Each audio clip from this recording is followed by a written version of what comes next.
Hello, BookTube. I got a bit of a book haul for you. I had to go out this morning, um, and we went through a thrift shop and found some books. Boy, that place was packed. Unbelievable, the number of people. But I did well. Now, normally I would have filmed this tomorrow. And I sit out in the grotto on a night like this. I'll be talking to my buddy Sean for hours and hours. And it felt a little lonely tonight. And I thought, well, I'll make a video. I've got the books. And the first book is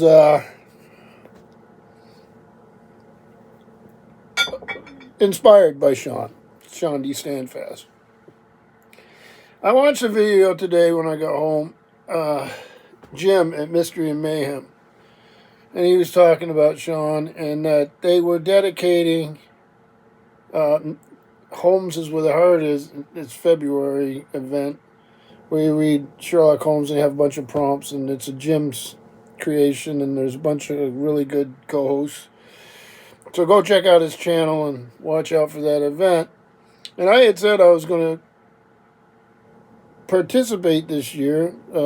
Sean was one of the hosts.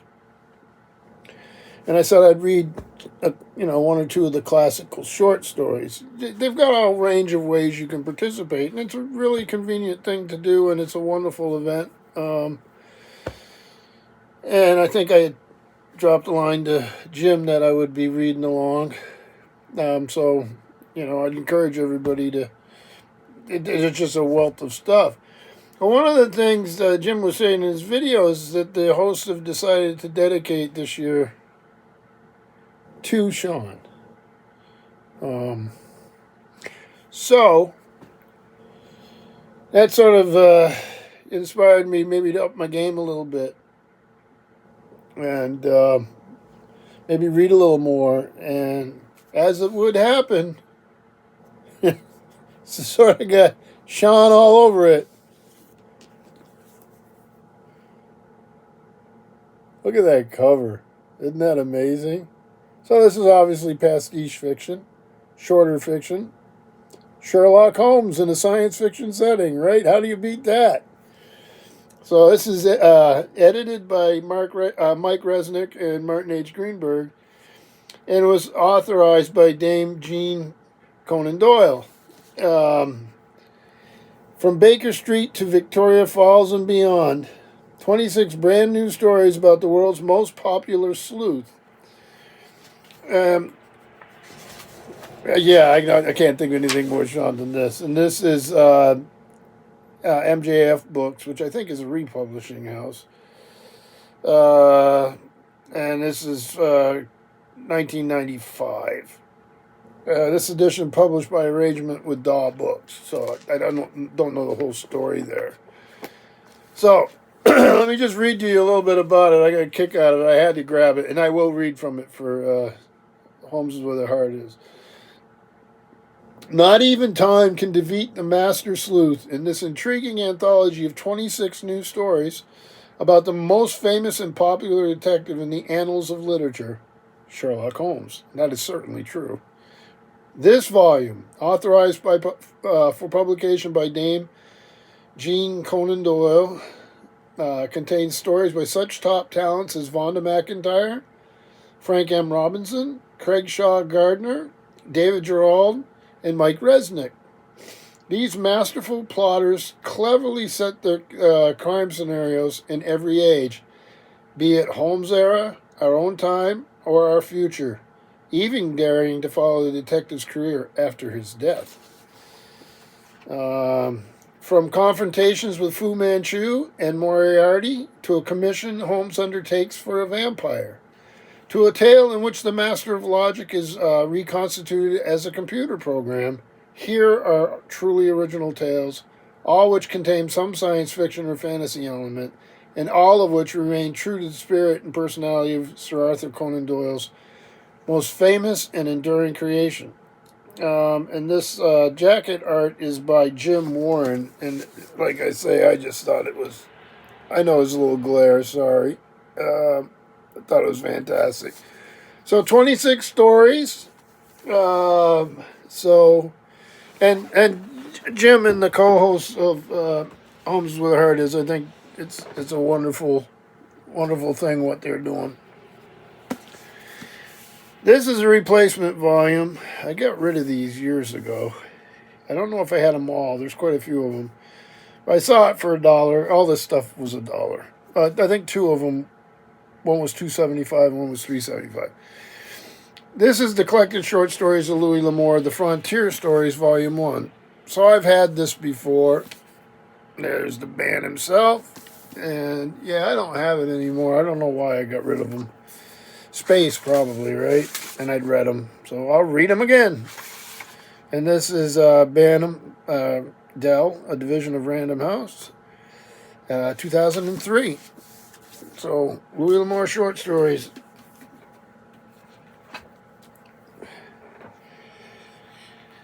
Then, the next thing I got here is Rexed Out Library. I thought it was a tear on the front. It's not. It's actually part of the picture. Nero Wolfe Mystery, The League of Frightened Men, introduced by Robert Goldsboro. So here we have it. First I thought that was a rip. That's actually a white glove. So, let's see. The League of Frightened Men. Paul Chapin's college cronies never quite forgave themselves for instigating the tragic prank that left their friend a twisted cripple. Yet with their hazing days at Harvard far behind them, they had every reason to believe that Paul himself had forgiven them. Until a class reunion ends in a fatal fall, and the Palms, swearing deadly retribution, begin to arrive. Now this League of Frightened Men is desperate for Nero Wolfe's help. But are Wolfe's brilliance and Archie's tenacity enough to outwit a killer so cunning he can plot and execute in plain sight? So this is part of the Rexed Out Library, which is an ongoing program dedicated to making available the complete set of Nero Wolfe mysteries. I read so many of these, but so long ago. 40 years probably, or more actually. That I'm excited to go back to them. This one was first published in 1935. There was a Bantam edition in 1982, a reissue in 1992. So this book's been around a lot. So it'd be nice to revisit. I don't read much mystery, and I need to get back to it, or just get to it. Then I couldn't resist this for $1.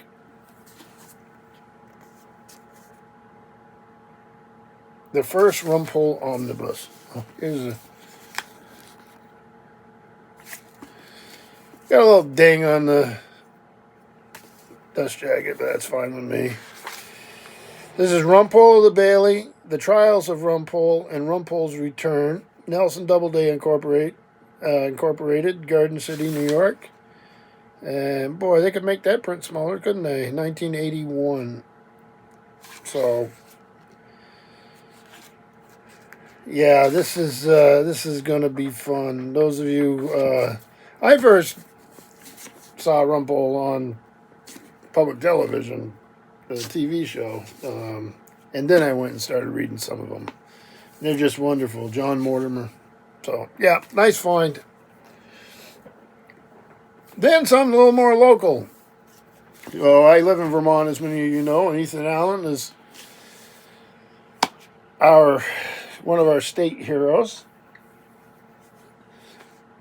When Vermont became a republic, which it was for 14 years before it became the first state to join the original 13, Ethan Allen and his brother Ira Allen were big deals, but Ethan was a larger-than-life character, and he knew just about everybody. And the British didn't like him. Actually, a lot of Americans didn't like him.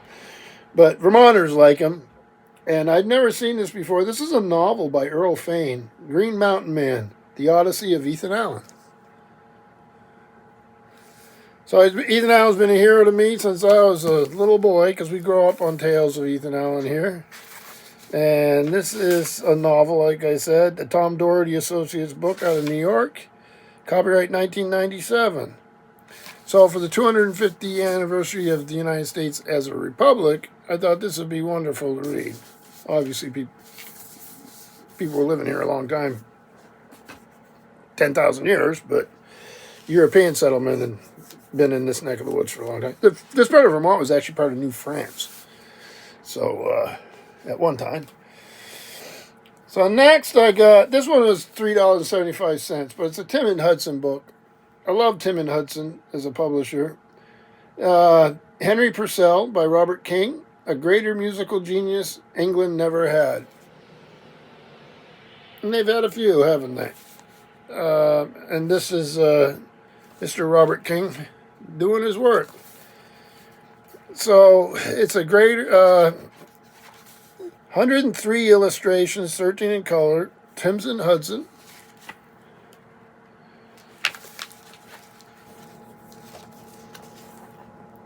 Get the big old fire there. See if I see some of the... Oh, there's a color.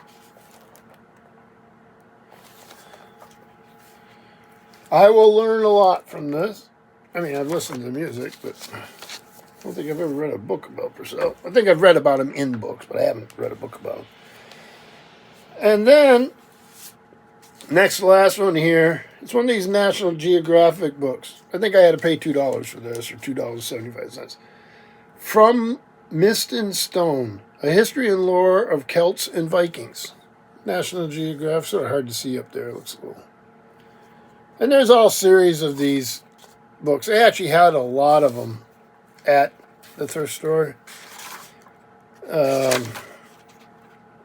Isn't that beautiful? This sort of National Geographic book, I love. Love, love, love. I learned a lot.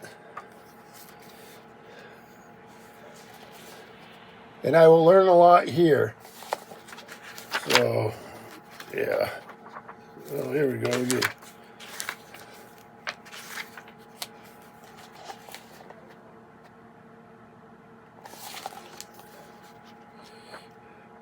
Yeah, it's fascinating.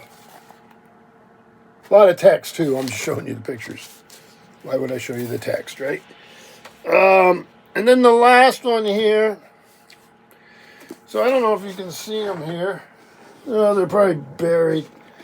I got a lot of David Donachet's Maritime books. And this here is Shred of Honor by Tom Connery, a Markham of the Marines novel. And Tom Connery and David Donachet are one and the same people, which I did not know when I picked this up because I've never seen this series. Nice. Hegnery is the name of the publisher. So it's a historical fiction. Regnery Publishing Incorporated, Washington, D.C. When did this come out? 1999. So, let's see. Irishman, Papist, reputed coward. Markham is a man with something to prove. The death of his commander, killed by a lucky French musket ball to the throat, youch, provides him with a chance to lead his men to glory. But it's not that easy. Markham, a foot soldier by training, is no sailor, and he is suddenly left with a band of surly, disgruntled conscript under his command. The salty Marines aboard the frigate Hebby deride his ignorance, and undermine his authority. The soldiers from Markham's old regiment who have been transferred to the Hebby blame him for the fact they now must spend their days crammed on a ship. Worse, it's the winter of as the winter of 1793 comes, Markham and his troublemaking men must face the expansive terror of revolutionary France. The fighting takes Markham to the city of Toulon, where he makes the acquaintance of a French soldier named Napoleon Bonaparte. So, yeah, a David Donachet book, but under the name Tom Connery. Yeah, Connery. So, quite a nice cover art there. I don't know how well you can see it. See if they credit. I hate it when they don't credit the cover artist. Why does that happen?